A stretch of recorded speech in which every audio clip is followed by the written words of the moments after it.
Hello बच्चों, आप सभी को नमस्कार। स्टूडेंट्स, आज की क्लास में हम 11th बिजनेस स्टडी का जो 4th चैप्टर है व्यावसायिक सेवाएं वो स्टार्ट कर रहे हैं। उसे आज हम समझने वाले हैं। बच्चों, हमने अभी तक देखा व्यवसाय की प्रकृति और उसका उद्देश्य। इसके बाद हमने व्यावसायिक संगठन के स्वरूप, अलग अलग स्वरूप कौन कौन से होते हैं वो उनके बारे में हमने जाना। फिर हमारा जो अगला चैप्टर था निजी, सार्वजनिक और भूमंडलीय उपक्रम, इसके बारे में हमने देखा। आज की क्लास में हम व्यावसायिक सेवाएं ये कौन कौन सी होती है। बच्चों, व्यावसायिक सेवाओं के बारे में आप लोग पहले जान चुके हो। हमने जब उद्योगों के बारे में पढ़ा था तो उसमें 3 प्रकार के उद्योग थे: प्राथमिक उद्योग, द्वितीयक उद्योग और तृतीयक उद्योग। तृतीयक उद्योगों को यह हम सेवा उद्योग कहते हैं और यही सेवा उद्योग व्यावसायिक सेवाएं होती है और उन्हीं को आज हम विस्तृत रूप में जानने वाले हैं, समझने वाले हैं। तो स्टार्ट करते हैं आज के हमारी क्लास। व्यावसायिक सेवाएं। बच्चों, व्यावसायिक सेवा मतलब व्यवसाय में सेवा देने वाले जो भी कार्य हैं वो सभी व्यावसायिक सेवाएं होती है। अब यदि हम इसको बेसिक रूप से समझे तो जैसे कोई एक उद्योग, कोई सा उद्योग है, कोई सी इंडस्ट्री है, उसमें उत्पादन करने के लिए उसे कच्चे माल की आपूर्ति चाहिए। वस्तु बनने के बाद में उसको वितरित करने की आवश्यकता है और भी है, व्यापार के लिए भी आवश्यक है कि विभिन्न उत्पादकों से माल एकत्रित करे और उन्हें अंतिम उपभोक्ता तक पहुंचाए। अब इन सभी क्रियाओं के लिए या इन सभी क्रियाओं को सुचारू रूप से संपन्न यदि करना है तो इन सब सेवाओं को व्यापार की सहायक क्रियाएं कही जाती है। इन सभी क्रियाओं को सुविधा देने वाली या इन सभी क्रियाओं को संपन्न करने के लिए जो मदद देने वाली जितनी भी क्रियाएं हैं वो सभी क्या होती है? व्यावसायिक की सहायक क्रियाएं होती है। अब हम यहाँ पर व्यावसायिक सेवाओं को जानते हैं कि व्यावसायिक सेवाओं का अभिप्राय उन सेवाओं से है जो व्यवसाय को सफलतापूर्वक चलाने में सहायक होती है। व्यवसाय को सफलतापूर्वक चलाने में सहायता करने वाली जो भी क्रियाएं हैं वो सभी क्रियाएं व्यावसायिक सेवाएं कहलाती है। मतलब व्यवसाय की सेवा करने वाली। व्यवसाय इसमें मुख्य हो गया और सेवाएं गौण हो गई। तो व्यवसाय को सफलतापूर्वक चलाने में मदद करने वाली जितनी भी क्रियाएं हैं वो सभी व्यवसाय की सहायक सेवाएं कही जाती है। इनके अभाव में हम व्यवसाय की कल्पना भी नहीं कर सकते। तो इनके अभाव में आप व्यवसाय नहीं कर सकते। जैसे बैंक, आज के समय में व्यापारी बिना बैंक का कोई कार्य नहीं कर सकता। बीमा, बिना बीमा का वो माल एक स्थान से दूसरे स्थान पर नहीं पहुंचा सकता। ट्रांसपोर्टेशन, यातायात, बिना ट्रांसपोर्टेशन की मदद लिए वो अपने माल को पूरे देश में किसी भी कोने पर नहीं पहुंचा सकता।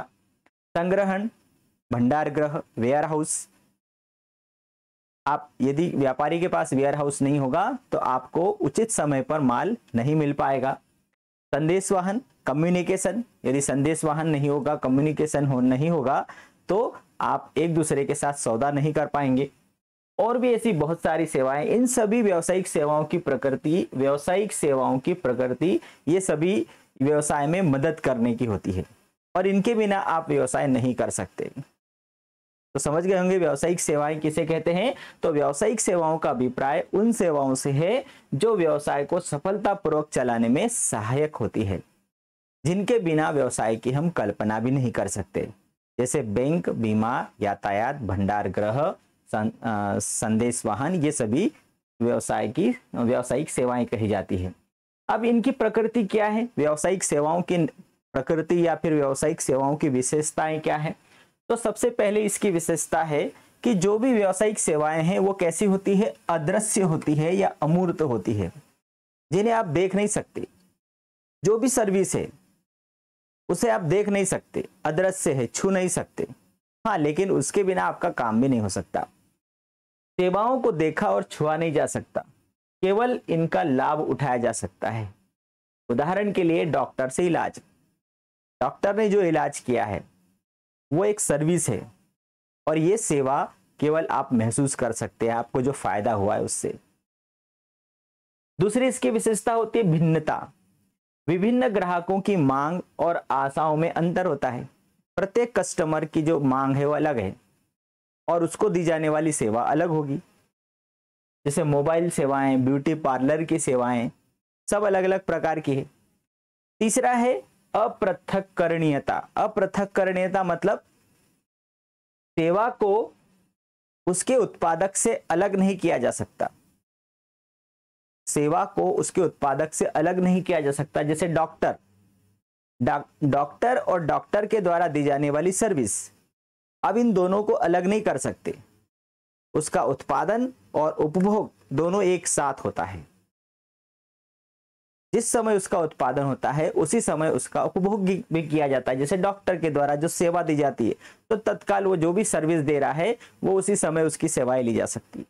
तो उत्पादक और उपभोग उसी एक ही समय पर होता है। तो जो सेवाएं हैं उनको उत्पादक से अलग नहीं किया जा सकता सेवाओं को। चौथा है स्कंद की हानि, मतलब इन सेवाओं का संग्रहण नहीं हो सकता।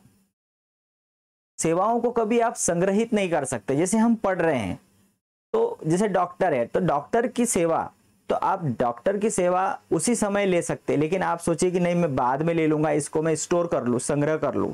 जैसे हम खाने के लिए अनाज है, दाल है, शक्कर है, चावल है, इनको हम संग्रह कर सकते हैं। लेकिन डॉक्टर की जो सेवा है या फिर ब्यूटी पार्लर के जो सेवा है या फिर जो सैलून वाले की जो सेवा है, ये कोई भी जो सर्विस देने वाला जो व्यक्ति है उसकी सेवा आप स्टोर नहीं कर सकते, संग्रह नहीं कर सकते। वो उसी समय उत्पन्न होती है और उसी एक ही समय में उत्पन्न भी होती है और वहीं पर उसका उपभोग भी लिया जाता है। तो सेवाओं को आप उत्पादक से पृथक नहीं कर सकते और न ही सेवाओं का आप संग्रह कर सकते हैं। ग्राहक भागीदारी, भाई बिना ग्राहक के सेवा असंभव है। भाई सर्विस देने वाला किसको सेवा देगा? ग्राहक को सेवा देगा। तो ग्राहक की 100% भागीदारी होगी। जैसे डॉक्टर इलाज कर रहा है तो किसका इलाज करेगा? मरीज नहीं होगा, मतलब मरीज उसका कस्टमर हो गया। तो मरीज नहीं होगा, उसकी भागीदारी नहीं होगी तो आपकी सेवा संभव ही नहीं है। तो ये 5 विशेषताएं हैं व्यावसायिक सेवाओं की, ये 5 नेचर होता है। अब हम व्यावसायिक सेवाओं के प्रकार देखेंगे तो कौन कौन से प्रकार होते हैं व्यावसायिक सेवाओं के। तो 3 प्रकार की सेवाएं होती है। सबसे पहली होती है सामाजिक सेवाएं, जो कि समाज में ऐच्छिक रूप से सामाजिक लक्ष्यों को प्राप्त करने के लिए ये सेवाएं दी जाती है। जैसे शैक्षिक सुविधाएं, पढ़ाई के लिए जो सुविधाएं उपलब्ध की जाती है, कई लोग फ्री में लोग बच्चों को पढ़ाते हैं, तो ये शैक्षिक सुविधाएं हैं। उसी प्रकार से कई एनजीओ के द्वारा लोगों को सुविधाएं दी जाती है, सेवाएं दी जाती है। बहुत सारे जो नॉन गवर्नमेंट ऑर्गेनाइजेशन होते हैं, जैसे हम क्लब जो देखते हैं, स्पोर्ट्स क्लब होते हैं, कोई से जो अस्पताल वाले क्लब्स होते हैं, ये क्लब क्या करते हैं? ये गरीब लोगों की या बहुत सारे लोगों को मदद करते, सेवाएं देते, सर्विस देते हैं। तो एक ये हो गया सामाजिक सेवाएं। दूसरी जो सेवाएं होती है व्यक्तिगत सेवाएं। व्यक्तिगत सेवाएं वे सेवाएं जिनको भिन्न भिन्न ग्राहकों द्वारा भिन्न तरीके से प्राप्त किया जाता है। जैसे पर्यटन, जलपान गृह, जैसे हम कहीं होटल में खाना खाने जा रहे हैं, हम कहीं घूमने के लिए कोई हमें ले जाने वाला है, तो ये सभी कौन सी है? व्यक्तिगत सेवाएं, व्यक्तिगत रूप से लोगों को दी जाने वाली सेवाएं होती है। और तीसरी होती है व्यावसायिक सेवाएं, जिसके बारे में हम पढ़ रहे हैं, जो कि व्यवसाय को सफलतापूर्वक चलाने में मदद करती है। वो व्यावसायिक सेवाएं होती है जैसे बैंक है, बीमा है, परिवहन है, भंडार गृह है, संप्रेषण है, ये सभी व्यावसायिक सेवाएं कही जाती है। तो 3 प्रकार की सेवाएं हो गई, एक सामाजिक सेवा, दूसरी व्यक्तिगत सेवा। व्यक्तिगत सेवा में बहुत सारी, जैसे सैलून है, ब्यूटी पार्लर है, फिर कोई डॉक्टर है ना, ये सभी क्या है? ये व्यक्तिगत रूप से सेवाएं देने वाले लोग हैं। हमारे घर पर खाना बनाने वाली, पोछा झाड़ू बर्तन करने वाली, ये सभी व्यक्तिगत सेवाएं होती है, मतलब व्यक्तिगत रूप से सर्विस दी जाती है। समाज की सेवाएं। और तीसरी होती है व्यावसायिक सेवाएं, जिसके बारे में हम पढ़ रहे हैं।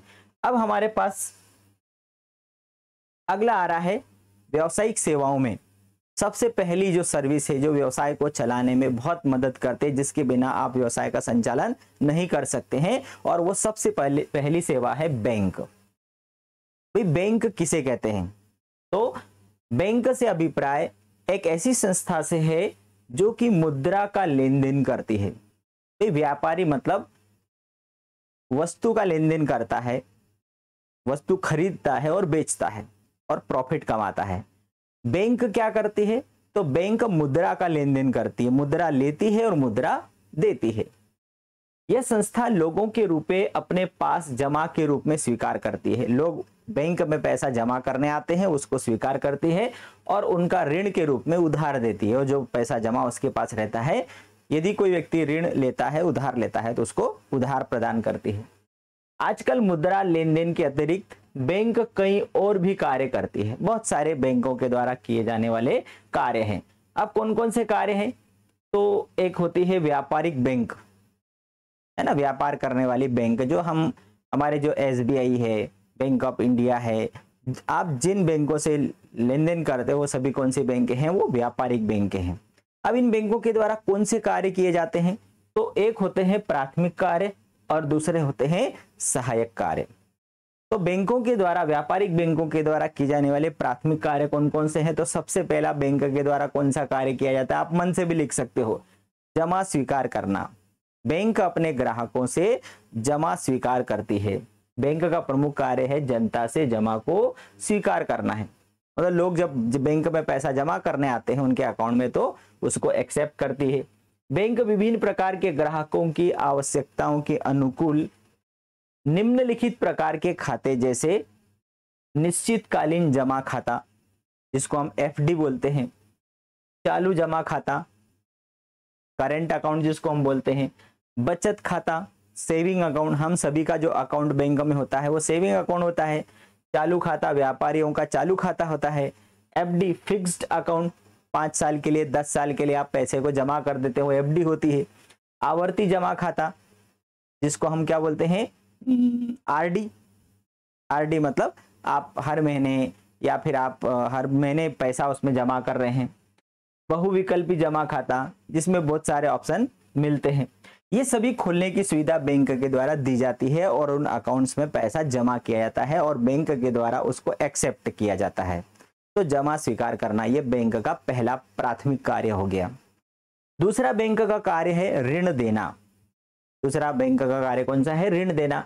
बैंक का दूसरा प्रमुख कार्य लोगों को वित्तीय सहायता प्रदान करना है। भाई इसके पहले पुराने समय में लोगों को जब पैसों की आवश्यकता होती तो वो साहूकार के पास जाते थे और बड़ी ब्याज दरों पर उससे उधार लेते थे। और हमने फिल्मों में देखा है, पुरानी फिल्मों में, क्योंकि उन्होंने जो उधार लिया हुआ है उसका ब्याज चुकाते चुकाते उनकी उम्र चली जाती थी, जमीन जायदाद सब बिक जाते थे और साहूकार सब हड़प लेता था। लेकिन आज के समय में हर एक व्यक्ति का बैंक में खाता है और उसे जब भी जरूरत पड़ती है तो बैंक से कम ब्याज दर पर पैसा उधार ले सकता है। तो बैंक का दूसरा कार्य है, महत्वपूर्ण कार्य है ऋण देना। बैंक लोगों को लोन देती है। बैंक यह कार्य निम्न प्रकार की सेवाओं जैसे ऋण देकर, बैंक अधिविकर्ष जैसे एक तो लोन देगी या फिर आपको ओवरड्राफ्ट की सुविधा देगी। व्यापारियों को ओवरड्राफ्ट की सुविधा देती है कि आप, उनका चालू खाता होता है, ओवरड्राफ्ट की सुविधा चालू खाते में होती है कि व्यापारी के अकाउंट में पैसा नहीं होगा फिर भी वो बैंक से पैसा निकाल सकता है। नकदी उधार, जैसे आप क्रेडिट कार्ड में नगद में उधार लेते हो। बिलों की कटौती, जैसे प्राप्ति विपत्र हैं, देय विपत्र हैं, आप उनको बैंक से उनको भुना सकते हैं। डिस्काउंट के ऊपर आप बैंक में अब उस विपत्र को जमा करेंगे, बैंक आपको उसके बदले पैसा दे देगी। तो ये प्रमुख कार्य हो बैंक के, जमा स्वीकार करना और ऋण देना। अब सहायक कार्यों में या द्वितीय कार्य कौन से हैं? तो सबसे पहला बैंक का सहायक कार्य है एजेंट के रूप में कार्य करना। एजेंट मतलब किसी भी संस्था या व्यक्ति का एक प्रतिनिधि के रूप में कार्य करना। कैसे? बैंक अपने ग्राहक की ओर से चेक, किराया, ब्याज आदि एकत्रित करता है। भाई हम व्यापारी हैं, हमने किसी को माल बेचा, सामने वाला हमें चेक देगा तो वो चेक हम बैंक में जमा करेंगे तो बैंक उसको एक्सेप्ट करती है, मतलब हमारे लिए हमारा चेक स्वीकार करती है। तो ये प्रतिनिधि के रूप में कार्य किया। कोई व्यक्ति किराया सीधा बैंक में जमा करेगा या बैंक उससे वसूल कर लेती है, हमारी परमिशन से बैंक उससे वसूल करती है, तो ये भी बैंक एक प्रतिनिधि के रूप में कार्य करती है। ब्याज वसूल करना, तो ये सारे कार्य प्रतिनिधि के रूप में बैंक के द्वारा किया जाता है। इसी प्रकार से उनकी ओर से बीमा की किस्तों आदि की अदायगी की जाती है। हमने यदि बैंक को बोल दिया कि आप ऑटोमेटिक रूप से हमारी बीमा की किस्त भर देना या हमारे लोन की किस्त भर देना, तो बैंक हमारी तरफ से वो लोन की किस्त या बीमा की किस्त चुका देती है। तो एक प्रकार से बैंक एजेंट के रूप में हमारा कार्य कर रही है। दूसरा, इसी में बैंक अपने ग्राहकों के लिए विभिन्न प्रकार की प्रतिभूतियों की जानकारी प्राप्त करके उनकी ओर से खरीदने, बेचने और उनको सुरक्षित रखने का कार्य भी करती है। आज के समय में बैंकों के द्वारा ये कार्य बहुत किया जाता है ना। म्यूचुअल फंड है ना, अंशों की प्रतिभूतियां मतलब अंश, शेयर मार्केट, शेयर बाजार, तो प्रतिभूतियों में निवेश करना, उनको खरीदना, जैसे जो आज के समय में जो SIP चलती है, सिप, ठीक है, फिर म्यूचुअल फंड जो चलता है, और भी बहुत सारी स्कीम्स बैंकों के द्वारा लाई जाती है शेयर मार्केट से रिलेटेड। तो उसमें लंबे समय, लॉन्ग टर्म के लिए आप थोड़ा थोड़ा पैसा बैंक को देते जाते हैं और बैंक आपकी तरफ से वो पैसा शेयर मार्केट में निवेश करती है और उससे बहुत ज्यादा रिटर्न मिलता है। तो ये बैंक हमारी तरफ से एक एजेंट के रूप में कार्य कर रही है। तीसरा है एक स्थान से दूसरे स्थान पर रुपया भेजना। बैंकों का ये सबसे महत्वपूर्ण कार्य है। आप यहाँ पर है, आपको बंबई भेजना हो, दिल्ली भेजना हो, इंडिया के किसी भी कोने में पैसा भेजना हो, तो बैंक आपकी ओर से वो पैसा सामने वाले के अकाउंट में भेज देती है। तो ये बैंक का कार्य है, कौन सा, एजेंट के रूप में कार्य करना। अब अगला है सामान्य उपयोगिता की सेवाएं। बैंक और कौन कौन सी सेवाएं देती है, तो सबसे पहला बैंक के द्वारा दी जाने वाली सेवा है, बैंक अपने ग्राहकों को लॉकर्स की सुविधा प्रदान करती है। जैसे कई लोगों के पास गोल्ड है, घर में रखा है, चोरी होने का डर है, तो वो व्यक्ति बैंक में जाकर के बैंक उसे लॉकर्स, एक लॉकर देता है, जैसे एक अलमारी रहती है उसमें लॉकर रहता है, उसमें आप अपने गहने रख दीजिए, ताला लगा दीजिए, चाबी बैंक के पास रहेगी। मतलब बैंक आपको सुरक्षा प्रदान कर रहा है, आपके गहनों को सुरक्षा प्रदान कर रहा है। तो बैंक अपने ग्राहकों को लॉकर्स की सुविधा दे रहा है। दूसरा, बैंक अपने ग्राहकों को यात्रा में जाते समय नगद राशि साथ न ले जाने की सुविधा और सुरक्षा की दृष्टि से यात्री चेक की सुविधा भी प्रदान करता है। यात्रा के लिए आपको चेक सुविधा दे रहा है। सॉरी। तीसरा है बैंक अपने ग्राहकों की आर्थिक स्थिति की सूचना देश विदेश के व्यापारियों को देते हैं तथा देश विदेश के व्यापारियों की आर्थिक स्थिति की सूचना अपने ग्राहकों को देता है। जैसे आगे हम पढ़ेंगे विदेशी व्यापार, और विदेशी व्यापार में क्या होता है कि आपको किसी दूसरे देश के व्यापारी के साथ माल खरीदना है या बेचना है, तो किसी दूसरे देश के व्यापारी को आप यदि माल बेच रहे हैं या उससे खरीद रहे हैं तो उसके बारे में जानकारी आपको लेना होगी। अब दूसरा देश है, वहां आपको उसके बारे में जानकारी कौन देगा, तो सही जानकारी केवल बैंक ही दे सकती है। तो बैंक ये कार्य भी करती है, आपको उस व्यक्ति के बारे में सही उसकी स्थिति के बारे में बता सकती है। तो ये सामान्य उपयोगिता की सेवाएं भी बैंक के द्वारा की जाती है। ऐसे अनेक कार्य आज के समय में तो बैंक के द्वारा बहुत सारे कार्य किए जाते हैं। ठीक है, अब हम चलते हैं कि बैंकों में कौन कौन से खाते खोले जाते हैं। ठीक है, तो हमें तो अभी तक मालूम ये है कि बैंकों में केवल सेविंग अकाउंट खोला जाता है, इतना हमें मालूम। मतलब हमारा जो, हम सभी का जो भी बैंक में अकाउंट है कौन सा है, सेविंग अकाउंट है। लेकिन सबसे पहला अकाउंट है निश्चितकालीन जमा खाता। निश्चितकालीन मतलब आपने एक निश्चित समय के लिए कोई सा खाता खोला, मतलब 5 साल के लिए खोल दिया, मतलब उसको हम क्या बोलते हैं, फिक्स्ड डिपॉजिट, FD मतलब फिक्स्ड डिपॉजिट। इस खाते में एक निश्चित अवधि की समाप्ति के बाद खाताधारी इस राशि को अपने खाते से निकाल सकता है। भाई आपने आज जमा किया 5 लाख रुपए कि मैं 5 साल के बाद ही निकालूंगा, तो 5 लाख रुपए 5 साल तक बैंक के पास रहेंगे और आप 5 साल के बाद ही वो पैसा निकाल सकते हैं। इस खाते में जमा राशि पर बैंक अधिक दर से ब्याज देता है। भाई 5 साल के लिए आप किसी को 5 लाख रुपए उपयोग करने के लिए दे रहे हो, एक प्रकार से बैंक को आपने दे दिया, तो बैंक 5 लाख रुपए से बहुत पैसा कमाएगी। तो बैंक उस पर आपको क्या देगी, ब्याज देगी। जमा की अवधि जितनी लंबी होती है, ब्याज की दर भी उतनी ही अधिक होती है। दूसरा अकाउंट होता है चालू जमा खाता, मतलब करेंट अकाउंट। और मैंने पहले बताया कि करेंट अकाउंट किसका होता है, व्यापारियों का होता है। यह खाता प्रायः व्यापारी वर्ग के द्वारा खोला जाता है। इस खाते में जमाकर्ता जितनी बार चाहे रुपया जमा करा सकता है और कभी भी अपनी आवश्यकता के अनुसार पैसा निकाल सकता है, उसमें कोई बाउंडेशन नहीं है। बैंक इस प्रकार की जमा पर ब्याज नहीं देता, अपितु अपनी सेवाओं के लिए उससे शुल्क लेता है। भाई आप व्यापारी तो 1000 बार पैसा उसके खाते में पैसा जमा होता है, 1000 बार पैसा निकलता है, तो इसमें कोई लिमिट नहीं होती चालू खाते में पैसा जमा करने और निकालने की, तो उस पर कोई ब्याज भी नहीं देता बैंक, लेकिन उस पर शुल्क जरूर लेता है। मंथली उसका कुछ शुल्क होता है, वो शुल्क जरूर लेता है। तीसरा अकाउंट होता है सेविंग अकाउंट। हम सभी का सेविंग अकाउंट है। जो मध्यम वर्ग या निम्न वर्ग व्यक्ति होता है वो अपनी छोटी छोटी बचतों को अपने खाते में जमा करता जाता है। यह खाता छोटी छोटी बचतों को प्रोत्साहन देने के लिए होता है। केवल थोड़ी सी राशि से भी इस खाते की को खोला जा सकता है। आज के समय में तो सरकार ने यह सुविधा दे दी है कि आप जीरो बैलेंस पर भी खाता खोल सकते हो। इस खाते पर बैंक ब्याज भी देता है, जो कि निश्चितकालीन जमा खाते की तुलना में कम होता है। बैंक ब्याज आपको जरूर देता है, लेकिन बहुत कम ब्याज मिलता है इस पर। अगला होता है आवर्ती जमा खाता, मतलब जिसको हम आरडी बोलते हैं, कि आप हर महीने इस खाते में एक निश्चित धनराशि जमा करते जाएंगे, या आपने 3 साल के लिए खोल ली और आप हर महीने उसमें पैसा जमा करते जाएंगे। इस प्रकार के खाते में जमा करता एक निश्चित समय तक प्रति माह एक निश्चित राशि जमा करता जाता है। जमाकर्ता की राशि ब्याज सहित उन्हें एक निश्चित अवधि के बाद मिल जाती है। तो ये सेविंग अकाउंट से ही रिलेटेड होता है। अगला आता है कौन सा? बहुविकल्पीय जमा खाता।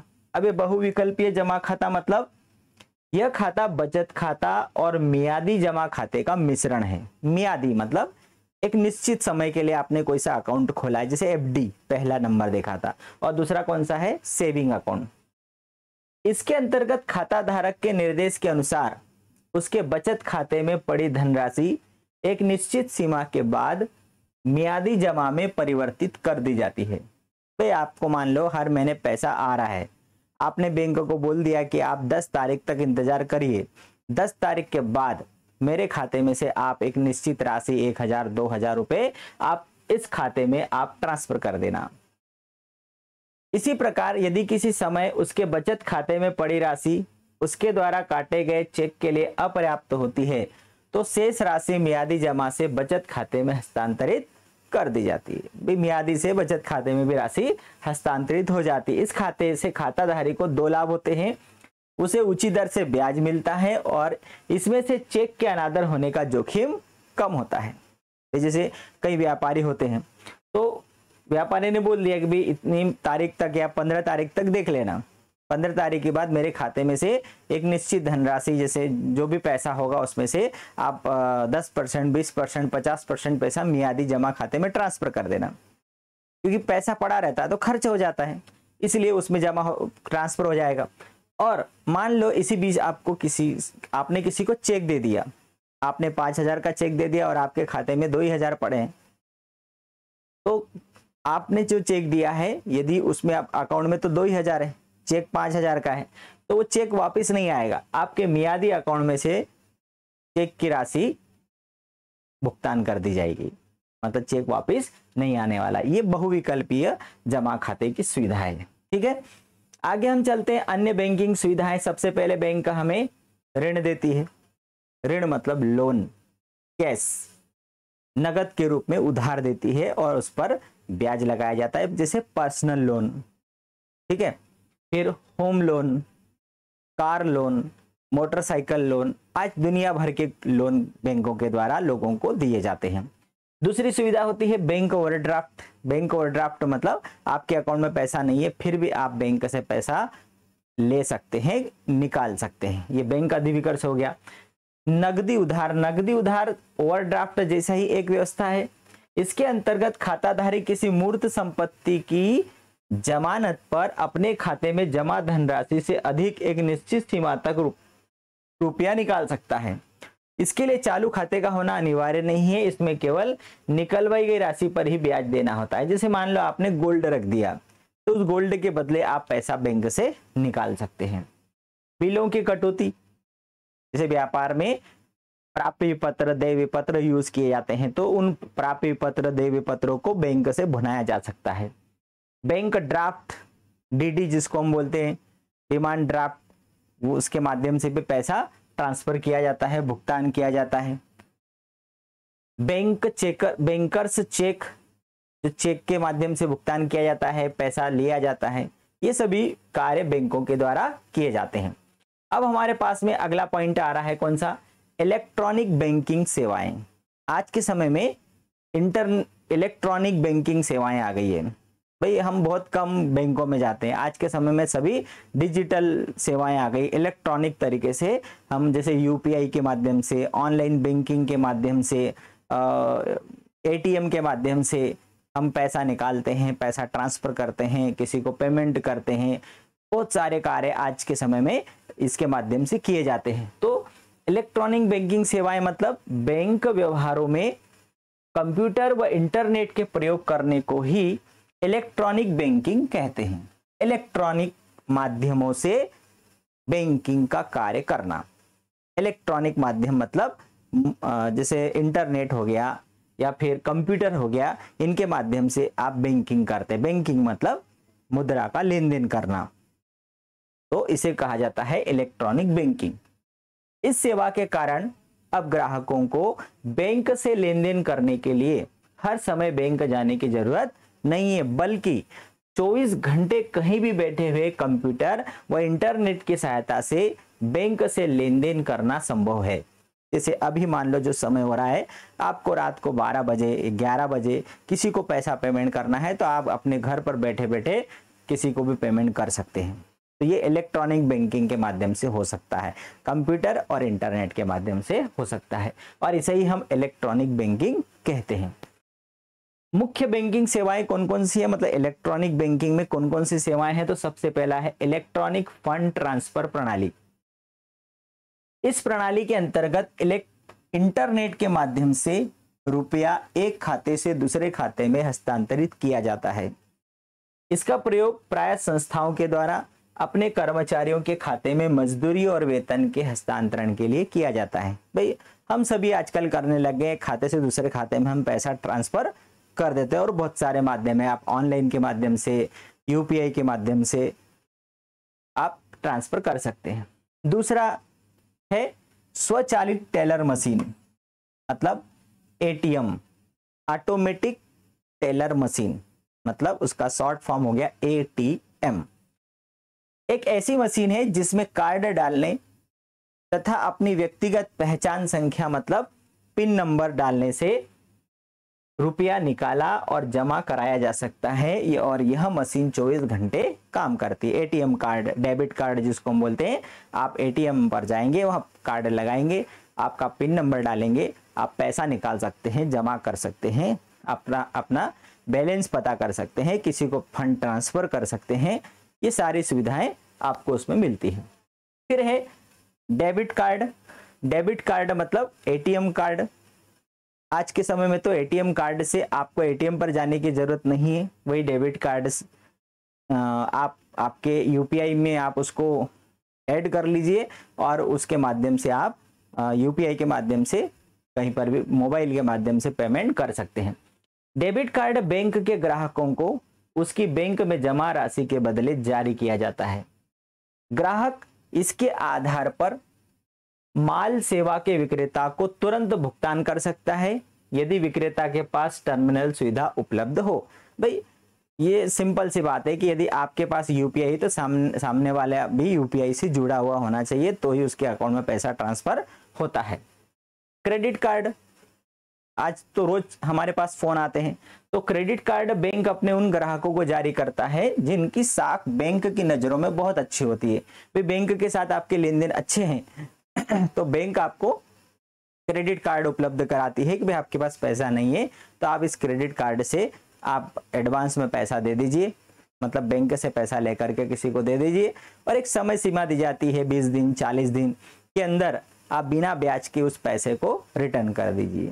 तो ये क्रेडिट कार्ड में सुविधा होती है। फिर होती है टेली बैंकिंग।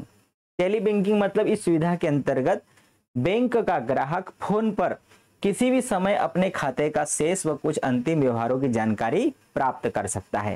कुछ नंबर्स होते हैं बैंकों के द्वारा उपलब्ध कराए जाते हैं, वो नंबर आप टाइप करेंगे, मैसेज करेंगे बैंक को, तुरंत आपके मैसेज बॉक्स में आपको बैलेंस पता चल जाएगा कि कितना बैलेंस है। आज के समय में बहुत कम यूज होता है, ये जो कीपैड मोबाइल होते थे उसमें यूज किया जाता था। आज के समय में तो सब एंड्रॉयड यूज करते हैं, तो उसमें हम यूपीआई के माध्यम से तुरंत हमारा बैलेंस पता कर लेते हैं। फिर होता है कोर बैंकिंग। कोर बैंकिंग मतलब इस बैंकिंग पद्धति का पूरा नाम कोर बैंकिंग सॉल्यूशन या सीबीसी है। सीबीसी मतलब कोर बैंकिंग सॉल्यूशन है। इस पद्धति में ग्राहक एक विशेष ब्रांच में खाता खोलकर पूरे देश में उस बैंक की किसी भी सीबीसी ब्रांच में जाकर व्यवहार कर सकता है।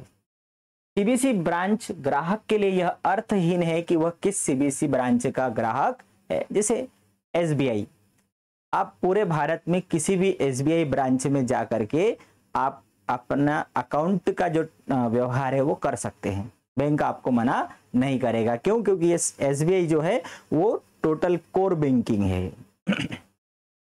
अगला है रियल टाइम सेटलमेंट मतलब आरटीजीएस। ये नाम आपने सुना होगा, आरटीजीएस। आर मतलब रियल, टी मतलब टाइम, जीएस मतलब रियल टाइम सेटलमेंट, तुरंत समग्र निपटान प्रणाली।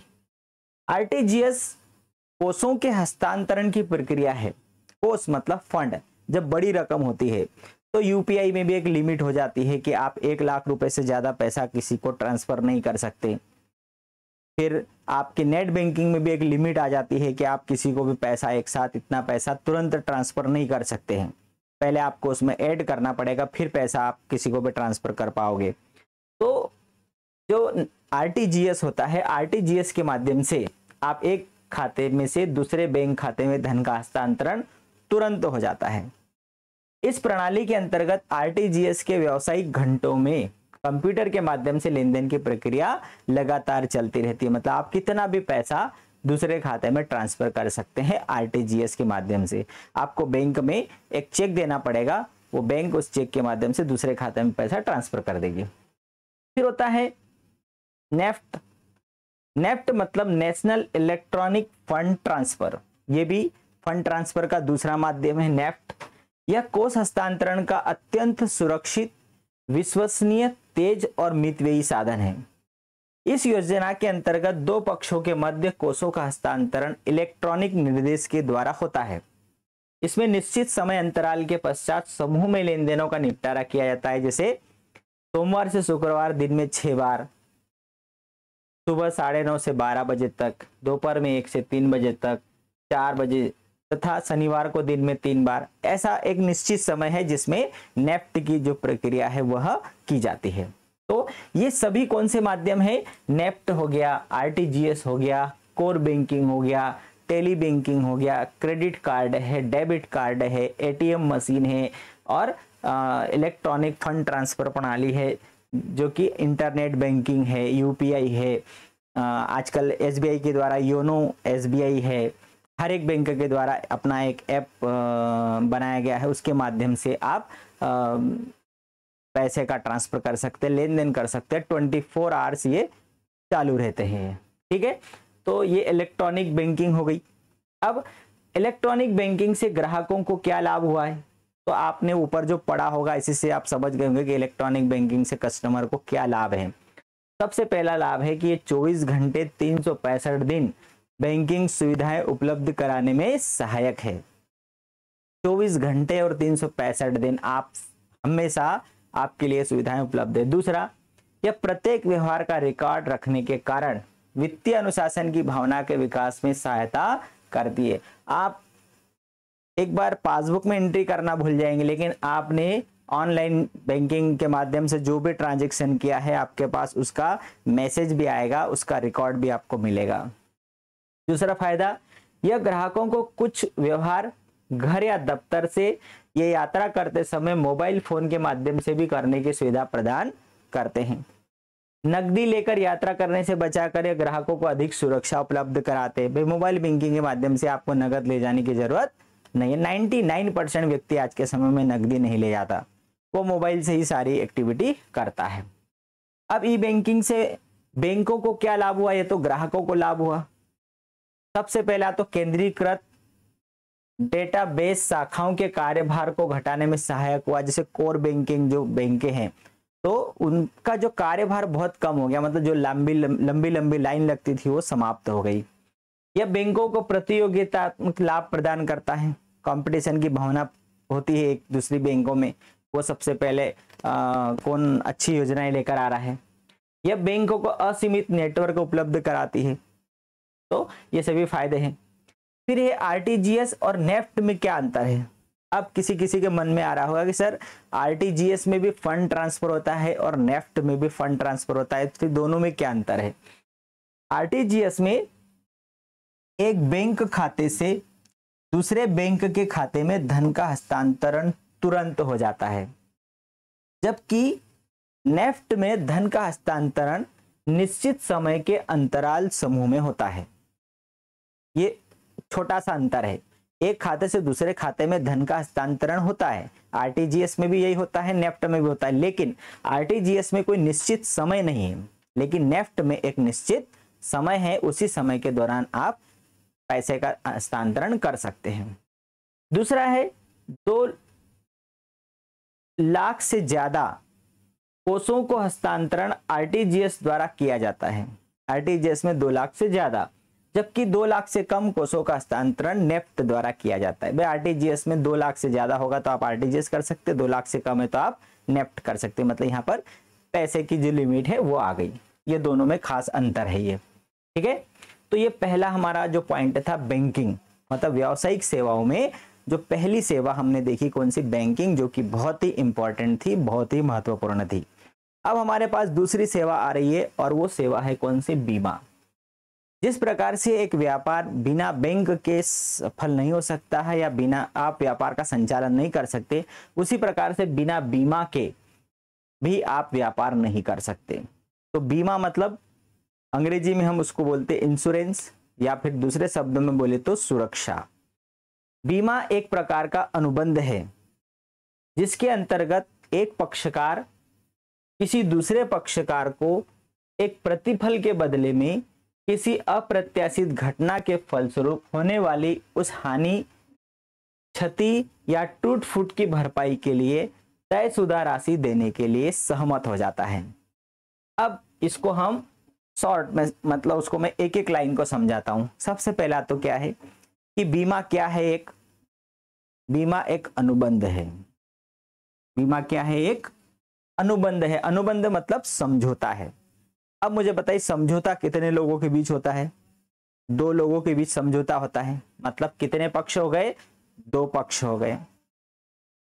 तो बीमा एक प्रकार का क्या है, अनुबंध है, जिसमें कितने पक्ष होते हैं, 2 पक्ष होते हैं। अब यहां पर 2 पक्ष कौन हो गया, एक बीमा कंपनी और दूसरा जिसका बीमा हो रहा है वो, ठीक है। अब बीमा एक प्रकार का अनुबंध है जिसके अंतर्गत एक पक्षकार किसी दूसरे पक्षकार को एक प्रतिफल के बदले, एक प्रतिफल मतलब जो बीमा कंपनी है वो बीमा प्रीमियम ले रही है, किससे, जिसका बीमा कराया गया है उस व्यक्ति से। तो एक प्रतिफल के बदले किसी अप्रत्याशित घटना के फलस्वरूप जिसका बीमा हो रहा है वो उसको क्या दे रहा है, बीमा प्रीमियम। और बीमा प्रीमियम क्यों दे रहा है कि भविष्य में यदि कोई अप्रत्याशित घटना होती है जिससे उसे कुछ हानि होती है, कुछ क्षति होती है, कुछ टूट फूट होती है, तो उसकी भरपाई तयशुदा राशि देने के लिए सहमत है। कौन, बीमा कंपनी उसको राशि देने के लिए सहमत है, जिसमें बीमित व्यक्ति का वित्तीय हित हो, तो इसे कहा जाता है बीमा।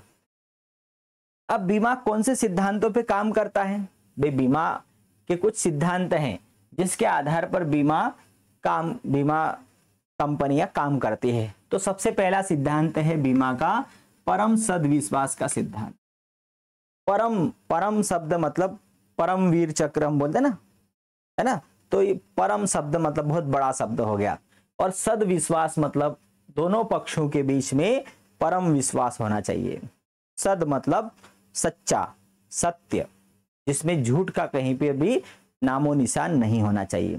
तो ये पहला सिद्धांत है बीमा का कि दोनों पक्षों के बीच में परम सद्विश्वास होना चाहिए। मतलब वहां पर जिसका बीमा हो रहा है वो व्यक्ति ने भी झूठ नहीं बोलना चाहिए और बीमा कंपनी ने भी वादा पूरा करना चाहिए। देखिए, बीमा अनुबंध बीमाकर्ता तथा बीमित के बीच पारस्परिक विश्वास तथा भरोसे पर निर्भर होता है।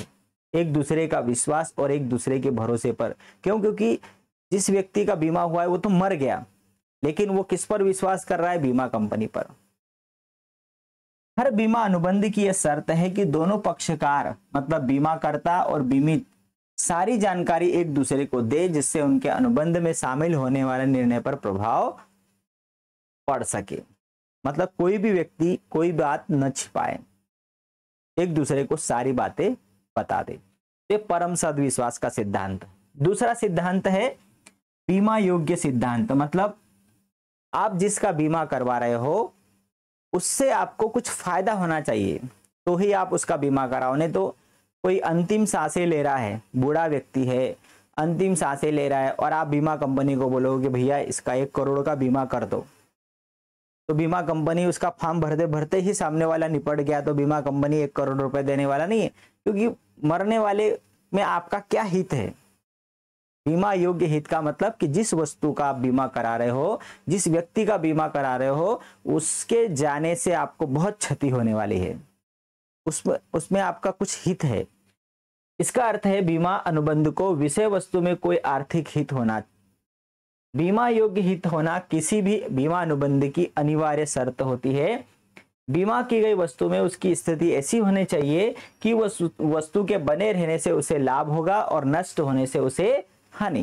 भाई व्यापारी मान लो कोई अपनी वस्तु का बीमा करा रहा है तो उस वस्तु के होने से उसे लाभ होगा और वस्तु यदि नहीं रही तो उसको हानि होगी। जैसे उसने बहुत सारा माल भर लिया, जैसे कोई कॉटन का व्यापारी है, कपास का व्यापारी है, उसने किसानों से बहुत सारा कपास अपने गोडाउन में भर लिया। अब उसने इसलिए भरा है कि कुछ महीनों बाद उसका भाव बढ़ेगा और वो बेचेगा। अब कॉटन है, कपास है, सूखा हुआ है, कुछ भी थोड़ा सा भी यदि कहीं फॉल्ट हो गया, स्पार्किंग हो गई तो उसका पूरा का पूरा लाखों का माल जल जाएगा छोटी सी स्पार्किंग से। वो उस पूरे गोडाउन में रखे हुए कपास का बीमा करवा लेता है। मतलब उस वस्तु में, मतलब उस कपास में उसका हित ये है कि उस कपास के रहने से उसको बहुत बड़ा प्रॉफिट होने वाला है और उसके न रहने से उसको बहुत नुकसान होने वाला है। तो इसलिए ये होता है बीमा योग्य हित कि आप जिस वस्तु का बीमा करा रहे हैं उसमें आपको उसके रहने से लाभ होगा, न रहने से हानि होगी, और ऐसी वस्तु का ही बीमा होता है। व्यापारी अपने घर का, स्टॉक का, अपने और अपनी पत्नी का, अपने बच्चों के जीवन आदि में बीमा योग्य हित होता है।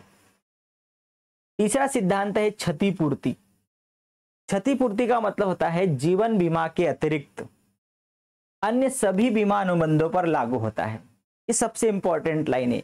ये जो क्षतिपूर्ति का सिद्धांत किस पर लागू होता है? जीवन बीमा को छोड़कर, जीवन बीमा को, लाइफ इंश्योरेंस को छोड़ देंगे, बाकी सारी चीजों पर क्षतिपूर्ति का अनुबंध जो बीमा लागू होता है। इसका जीवन बीमा पर लागू न होने का कारण यह है कि जीवन बीमा में क्षति का अनुमान नहीं लगाया जा सकता। जीवन बीमा में हम क्षति का अनुमान नहीं लगा सकते। इन बीमा अनुबंधों का उद्देश्य बीमा कराने वाले को उसकी वास्तविक हानि की क्षतिपूर्ति करना होता है। जैसे फसल है, आपका मकान है, आपकी दुकान है, आपकी जो भी आपके गोडाउन में बहुत सारी वस्तुएं भरी पड़ी है, तो आप उसका एग्जैक्ट अनुमान लगा सकते हैं कि गोडाउन में 5 लाख रुपए का माल भरा है। तो आप बीमा कंपनी को बोल सकते हो कि 5 लाख का माल है, तो बीमा कंपनी आपको एक साथ प्रीमियम भरवाएगी और मान लो माल पूरा का पूरा जल जाता है तो बीमा कंपनी 5 लाख रुपए देगी। आप बस का बीमा करवाएंगे, गाड़ी का बीमा करवाएंगे, अपने ट्रक का बीमा कराएंगे, तो आप उसका एक वैल्यू निकाल सकते हैं कि इतनी वैल्यू है। तो उसकी जितनी क्षति होगी, मान लो 50% जल गया तो 50% क्षतिपूर्ति होगी, 20% जल गया तो 20% क्षतिपूर्ति होगी। लेकिन इंसान में, लाइफ इंश्योरेंस में क्षतिपूर्ति का सिद्धांत लागू नहीं होता है, क्योंकि उसमें आप एग्जैक्ट अनुमान नहीं लगा सकते हैं। तीसरा सिद्धांत हो गया कौन सा? क्षतिपूर्ति का। चौथा होता है निकटतम कारण। भाई बीमा कंपनी हमेशा जब भी कोई व्यक्ति बीमा का क्लेम करता है तो निकटतम कारण को ढूंढती है कि घटना या दुर्घटना किस कारण से हुई है। बीमाकर्ता पर हानि का दायित्व तभी आता है जब उस हानि का सबसे नजदीकी कारण वही जोखिम हो जिसका बीमा कराया गया हो। आपने बीमा जिसका कराया गया है तो उसके साथ उसका संबंध होना चाहिए। यदि हानि किसी अन्य कारण से होती है तो बीमाकर्ता मुआवजे के लिए बाध्य नहीं कर सकता। एक से मामले में बीमाकर्ता का दायित्व निर्धारित करने के लिए निकटतम कारण पर विचार किया जाना चाहिए। तो आपने जैसे मैंने अभी बताया कॉटन का उदाहरण दिया कि भाई आपने फसल रखी है वहां पर, तो वो गीली हो जाएगी या स्पार्क से जल जाएगी, तो उसका निकटतम कारण के कारण ही आपको उसका बीमा मिलेगा। चलिए फिर है अगला, अधिकार समर्पण। अधिकार समर्पण का मतलब यह सिद्धांत उन सभी बीमा अनुबंधों पर लागू होता है जो क्षतिपूर्ति के अनुबंध हो। क्षतिपूर्ति मतलब जैसे मान लो ट्रक है, ट्रक में आग लग गई और वो जल गया, तो ट्रक का जो जितनी वैल्यू थी वो सारी बीमा कंपनी के द्वारा व्यापारी को दे दी गई। अब ट्रक जले हुए ट्रक के ऊपर किसका अधिकार है? तो बीमा कंपनी का अधिकार है। घर है, घर पूरा जल गया, आपको घर की पूरी वैल्यू मिल गई, तो घर के जितने भी जले हुए पार्ट्स उसके ऊपर किसका अधिकार हो गया? बीमा कंपनी का हो गया। तो अधिकार का समर्पण ये क्षतिपूर्ति में लागू होता है। इसके अनुसार जब बीमा कंपनी किसी क्षति से संबंधित दावे का भुगतान कर देती है तो क्षतिग्रस्त संपत्ति से संबंधित सभी अधिकार बीमा कंपनी को हस्तांतरित हो जाते हैं, मतलब बीमा कंपनी उसे अपने अधिकार में ले लेती है। फिर होता है अंशदान। अंशदान मतलब जिसका भी बीमा कराया गया है वो व्यक्ति प्रीमियम भरता है, वो अंशदान कहलाता है, जिसके बदले उसको बीमा राशि मिलती है। यदि कोई व्यक्ति अपनी वस्तु का एक से अधिक बीमा कंपनियों से बीमा करा लेता है, तो ये भी तो किसी के दिमाग में आ सकता है कि भाई मैं 10 लोगों से बीमा कर 10 कंपनियों से बीमा करा लो, इससे भी करा लो, इससे भी करा लो, और 10 लोगों से यदि उसकी राशि ले लूं तो ऐसा नहीं हो सकता क्या? तो यदि कोई व्यक्ति अपनी वस्तु का एक से अधिक बीमा कंपनियों से बीमा करा लेता है तो इसका अभिप्राय यह कदापि नहीं है कि क्षति होने पर सभी कंपनियां हानि को अलग अलग पूरा करेगी। भाई ट्रक एक है, वो जल गया और उसने मान लो 5 कंपनियों से अलग अलग बीमा करा लिया, तो 5 लाख का ट्रक और 5 कंपनियों से अलग अलग 5-5 लाख रुपए लगा तो 25 लाख रुपए उसको मिल जाएंगे। ऐसा कभी नहीं हो सकता। भुगतान तो सभी कंपनियों द्वारा किया जाएगा, लेकिन एक विशेष अनुपात में होगा और भुगतान की कुल राशि कुल हानि से अधिक नहीं हो सकती। आपको जितनी हानि हुई है उससे अधिक आपको कोई भी भुगतान नहीं करेगा। हानि को कम करना।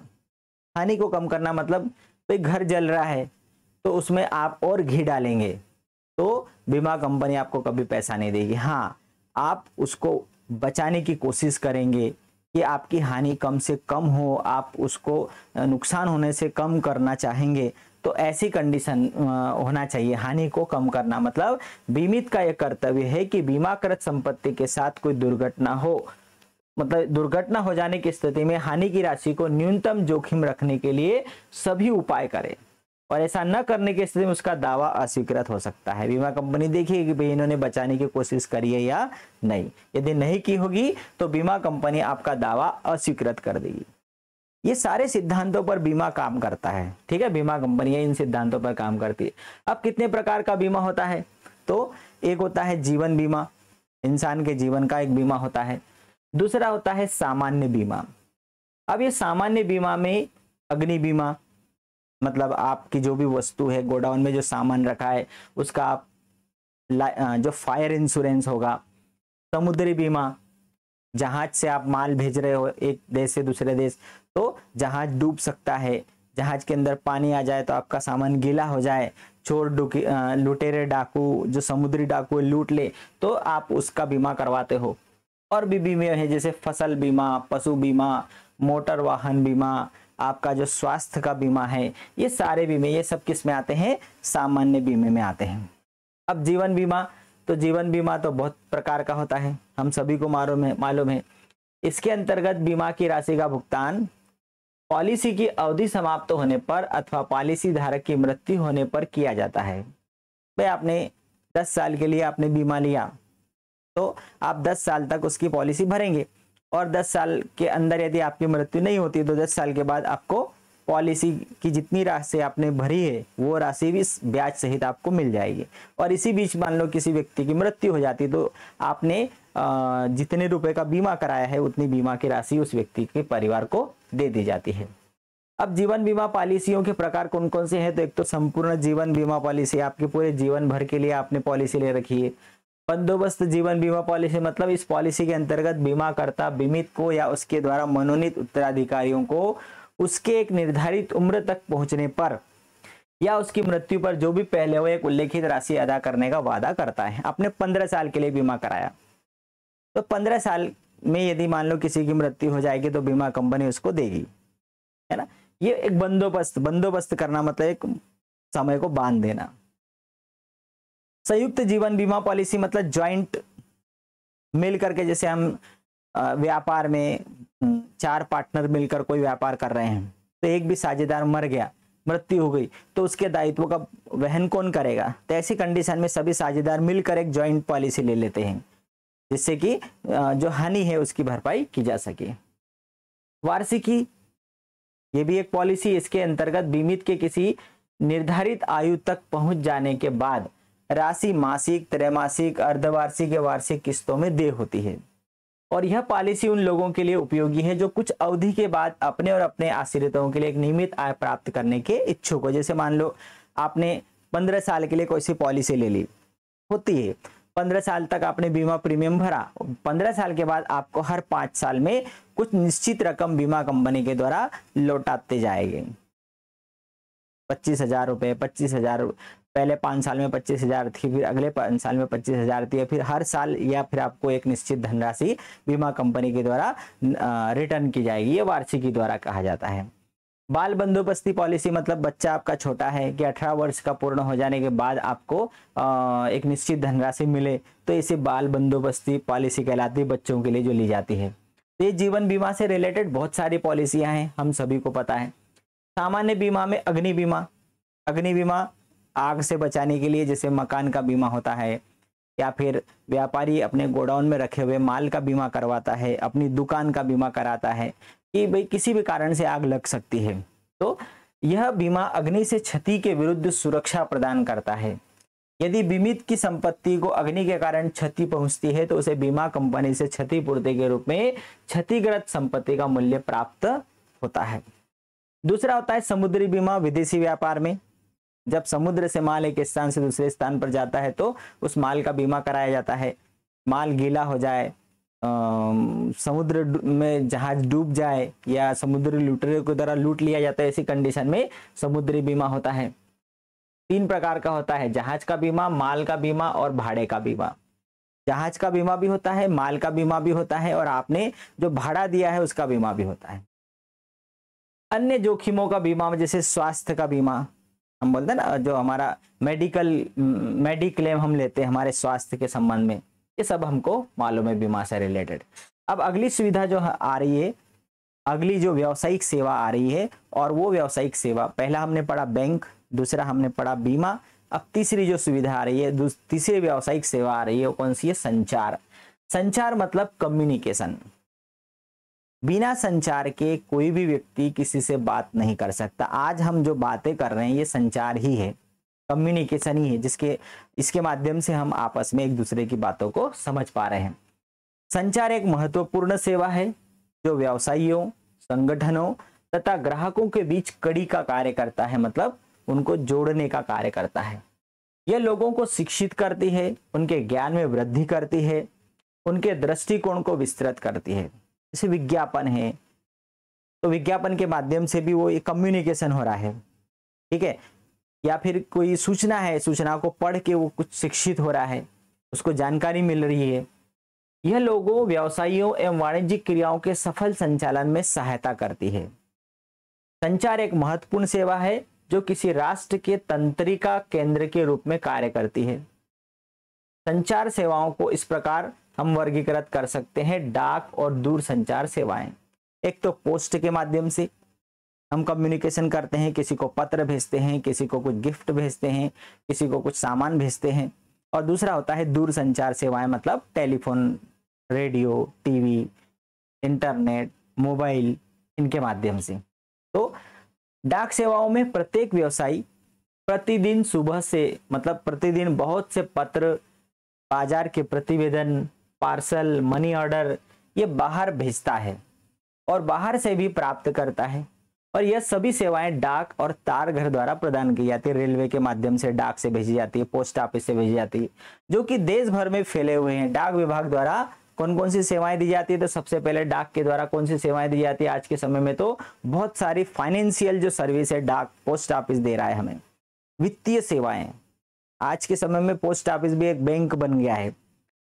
ये आम जनता को डाक बैंकिंग सेवाएं प्रदान करता है तथा निम्नलिखित बचत योजनाओं के माध्यम से उनकी बचतों को गतिशील बनाते हैं, जैसे कि पब्लिक प्रोविडेंट फंड पीपीएफ। जैसे एक सरकारी कर्मचारी का पीएफ अकाउंट होता है, प्रोविडेंट फंड, सरकार उसमें कुछ पैसा मिलाती है, कुछ कर्मचारी के वेतन में से काट लिया जाता है और वो पैसा इकट्ठा होता है और बाद में वो अपने बच्चों की शादी के लिए, मकान बनाने के लिए, किसी भी काम के लिए उपयोग करता है। ऐसे वो अपनी कुछ छोटी छोटी बचतों के लिए पोस्ट ऑफिस में ऐसी बचत पब्लिक प्रोविडेंट फंड खोल सकता है, अपना खुद का प्रोविडेंट फंड खोल सकता है। इसी प्रकार से किसान विकास पत्र, ऐसे कुछ सर्टिफिकेट मिलते हैं इन्वेस्टमेंट के कि आप 1000 रुपये, 10,000, 50,000, 1,00,000 रुपए के ऐसे इन्वेस्टमेंट पत्र ले लेंगे और उस पर ब्याज मिलेगा आपको। राष्ट्रीय बचत पत्र, एनएससी, आवर्ती जमा योजना है ना, आरडी, मनी ऑर्डर, ये सारी चीजें आप खरीद कर और पैसा अपना इसमें इन्वेस्ट कर सकते हैं। ये वित्तीय सेवाएं हैं किसके द्वारा? पोस्ट ऑफिस के द्वारा। दूसरी और कौन सी सेवा है डाक सेवाओं में? सबसे पहला है पोस्टल सर्टिफिकेट के अंतर्गत यूपीसी, मतलब सामान्य रूप से साधारण डाक से पत्रों को भेजने पर डाकघर कोई रसीद नहीं देता, परंतु यदि प्रेषक पत्र के भेजे जाने का कोई साक्ष्य प्राप्त करना चाहता है तो वह डाकघर से प्रमाण पत्र प्राप्त कर सकता है और डाकघर के अधिकारी इसके लिए कुछ चार्ज लगाते हैं तथा पत्र पर यूपीसी की मोहर लगा देते हैं और डाक विभाग द्वारा ये वाली सेवा आप क्या कर दी गई? ये बंद कर दी गई। पहले ऐसा होता था कि भाई आपको यदि प्रमाण चाहिए कि हाँ मैंने आपको चिट्ठी दी है तो वो रसीद देगा, तो वो रसीद के बदले आपसे कुछ चार्ज लेता था और वो फिर उनको भेजना ही पड़ता था सामने वाले के हाथ में। अगली है पंजीकृत मतलब रजिस्टर्ड पोस्ट। यह एक ऐसी सुविधा है जिसके अंतर्गत सुनिश्चित होता है कि डाक निश्चित रूप से प्रेषित के पास पहुंच जाएगी। रजिस्टर्ड हो गया, पंजीकृत हो गया, मतलब ये पोस्ट ऑफिस के द्वारा आपको गारंटी दी जाती है कि आपकी जो डाक वहां पहुंच जाएगी, अन्यथा यह प्रेषक के पास वापिस आ जाएगी, या तो सामने वाले को मिलेगी या फिर आपके घर वापिस आ जाएगी। इस विधि से पत्र भेजने पर डाक द्वारा पत्र प्रेषक को एक रसीद दी जाती है, इसका भी एक चार्ज लिया जाता है। पार्सल, यह एक डाक सुविधा है जिसके अंतर्गत वस्तुओं को संपूर्ण देश में या देश से बाहर भेजा जाता है। इसमें डाक वे पार्सल के वजन के अनुसार लगता है। भाई उसके वजन, आप बुक्स भेज रहे हैं या कोई सामान भेज रहे हैं तो उसका जितना वजन होगा उतना आपको पैसा देना पड़ता है। स्पीड पोस्ट, आपको बहुत दूर भेजना है और जल्दी भेजना है, ऐसी सुविधा जिसके अंतर्गत डाक प्रेषित के पास अति शीघ्र पहुंच जाती है उसे स्पीड पोस्ट कहते हैं। और इस सुविधा के अंतर्गत पत्र, प्रपत्र, पार्सल जल्दी ही सुपुर्द कर दिए जाते हैं और यह सुविधा विशिष्ट डाकघरों में उपलब्ध होती है। जैसे आज के समय में स्पीड पोस्ट का काम कुरियर सेवाएं भी करते हैं, जिसके माध्यम से वो स्पीड से सामान ले जाते हैं। कुरियर सेवाएं प्राइवेट निजी डाकघरों के द्वारा दी जाती है, आगे ठीक है। और भी अन्य सुविधाएं हैं, विभिन्न अवसरों पर ग्रीटिंग कार्ड भेजने का काम, मीडिया संदेश, कंपनियां अपने ब्रांड उत्पादों का विज्ञापन पोस्ट कार्ड लिफाफों पर कर सकती है। ई बिल डाक, बीएसएनएल, भारतीय एयरटेल बिलों का भुगतान की सुविधा उपलब्ध कराता है। पासपोर्ट आवेदनों की सुविधा है तो विदेश मंत्रालय के साथ पासपोर्ट सुविधा देने में मदद करता है। ये सारी जो काम है ये पोस्ट ऑफिस के द्वारा, डाकघर के द्वारा किए जाते हैं। अब आगे आता है डाकघर के बाद दूसरी सेवाएं हैं, कौन सी? संचार में दूर संचार सेवाएं। अब दूर संचार सेवाएं, आज के समय में दूर संचार सेवाओं के बिना व्यापार करना असंभव है। सही है, व्यापार करना क्या, हमारा जीवन जीना असंभव हो गया है। दूर संचार सेवाएं कौन कौन सी? एक तो सेल्युलर फोन, मतलब हमारा मोबाइल फ़ोन, सेल्युलर फ़ोन, जिसके माध्यम से हम बातें करते हैं या एक दूसरे के साथ में कम्युनिकेशन करते हैं, जिसके बिना हम एक पल नहीं रह सकते हैं। तो ये एक सुविधा होती है दूरसंचार की सेवाएं।